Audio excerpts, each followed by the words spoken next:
If you clicked on this video, it means that you want to achieve the aesthetic notes that we see all over Pinterest. Well, rest assured, because I'm going to show you exactly how.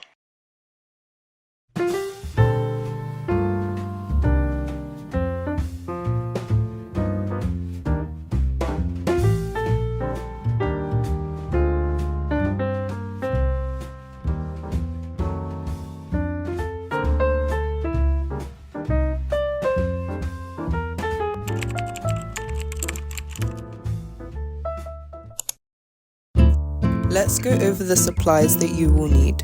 In my school, books are provided and they normally use the brand Classmates.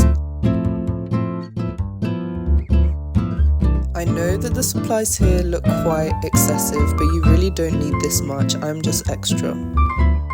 It basically consists of pens, pencils. I normally use ballpoint pens for essays and then gel pens for note-taking. Then I have a different color pen. This Bic pen consists of 4 different colors, so it really saves space in the pencil case. This is definitely not a necessity, but I have a Crayola pen and then a highlighter in the same color. So personally, I prefer to write the short date just because it's easier to navigate and it saves us time. Then taking the Crayola pen, I will do the title, but this is definitely doable with a regular highlighter. Depending on how my lessons are structured, I do one of these 3 things. So first is writing down the keywords. The second would be doing the start activity, which is a bunch of retrieval questions. And then next, I would write down the learning objective or learning intention, which is what I should have covered by the end of the lesson. So when the lesson actually starts and I start getting into content, I will write a subtopic and then highlight the whole line to differentiate them from the others.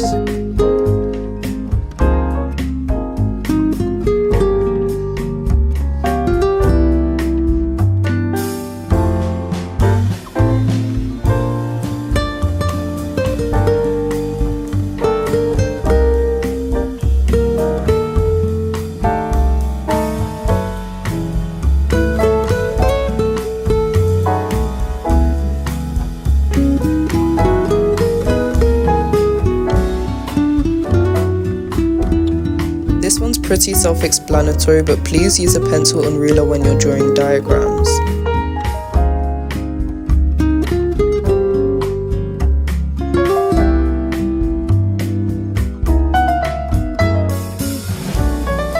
I recommend drawing diagrams to help boost your understanding for certain subjects, for example biology, maths, psychology, etc.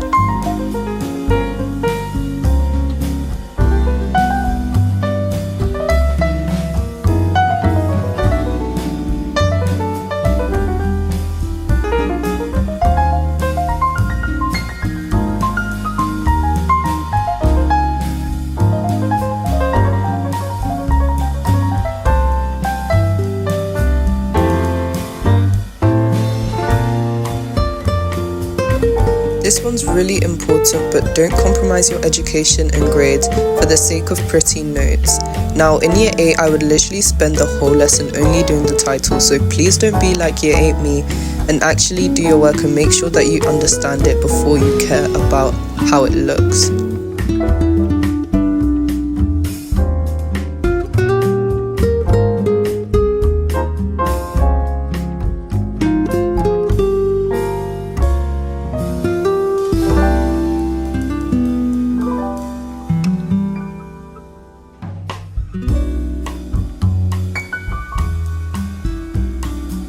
Sometimes we can add a bit of dimension to our notes. It doesn't have to be line after line. One way I like to do this is through mind maps. So I would have the main ideas and then I would just branch off of them and add to them, and also add new ideas that the class contributes.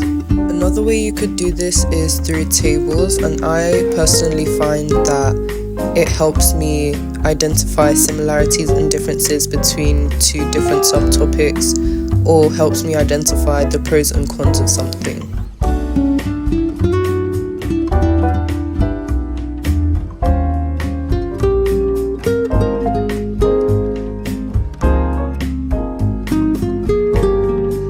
And lastly, what if you make a mistake? I would recommend just putting a line through it, or you could use Tipp-Ex or whiteout. But please don't scribble through it like mistake number 2. I have a bad habit of doing this, but I really need to stop because it draws too much attention towards that area.